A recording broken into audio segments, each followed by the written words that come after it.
In 1899, Kodak introduced a camera so revolutionary that it would dominate the camera market for another 1,000 years.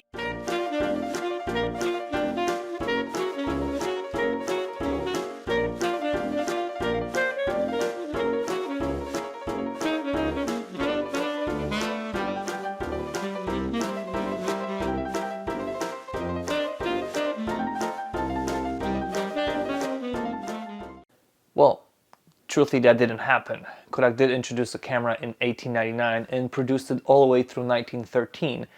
It was quite interesting, quite quirky. Was it revolutionary? No. So, without further ado, let's take a closer look at this boxy beauty.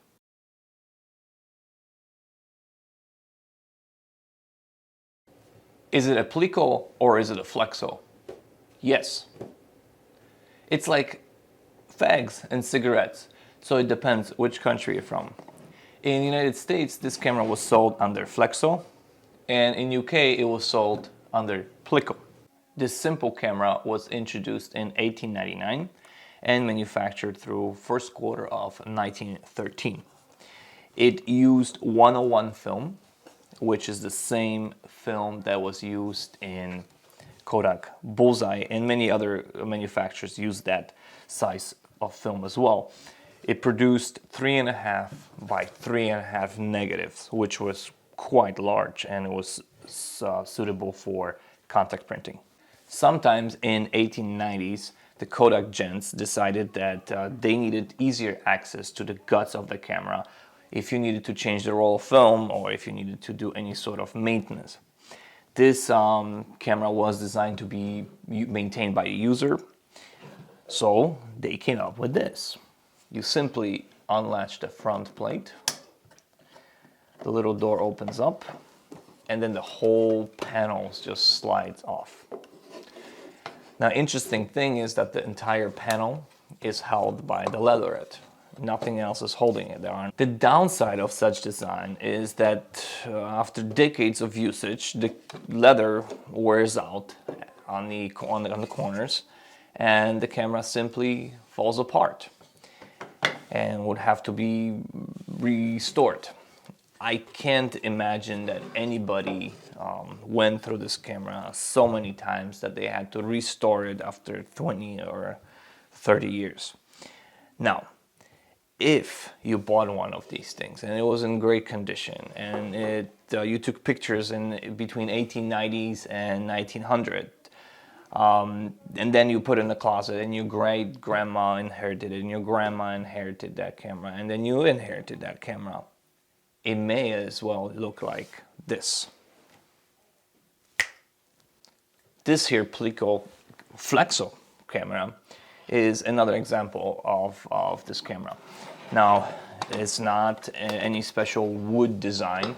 It's the same as the leather one I just showed you. It's just this one has been completely stripped of its leather.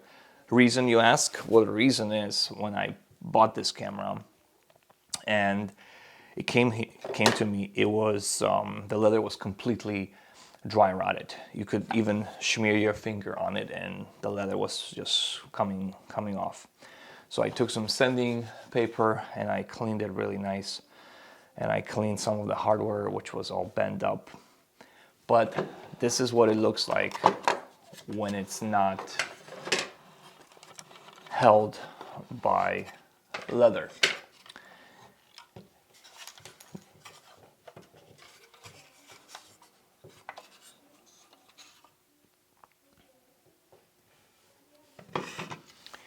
It's difficult to find good quality leather thin enough to restore these.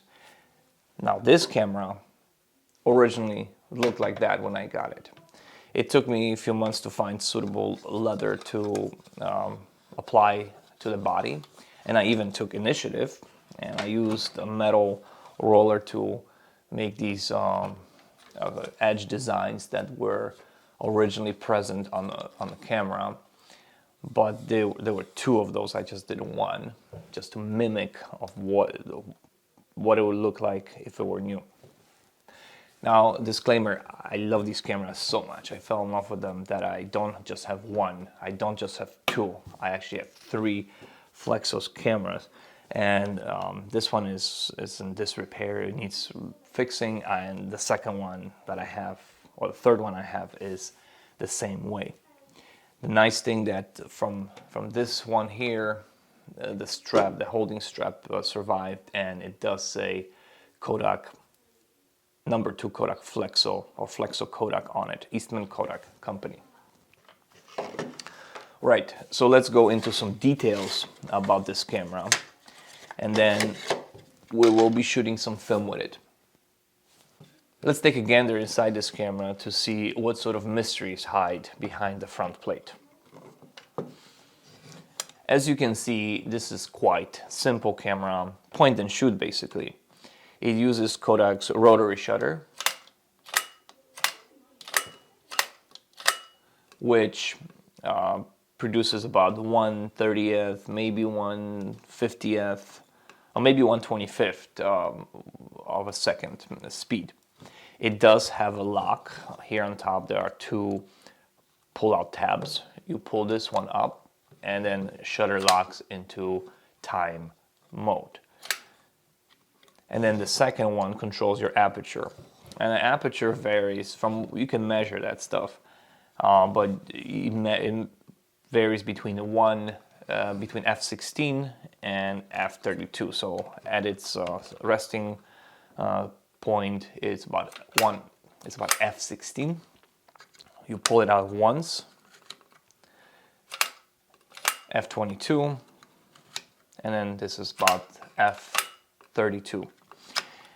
Now, one stop difference in black and white film may affect some things, but black and white film is quite forgiving, so it should not cause any sort of issues. Despite its round viewfinder, this camera does not produce round images. It produces square images, 3.5 by 3.5 square, or 3.5 square.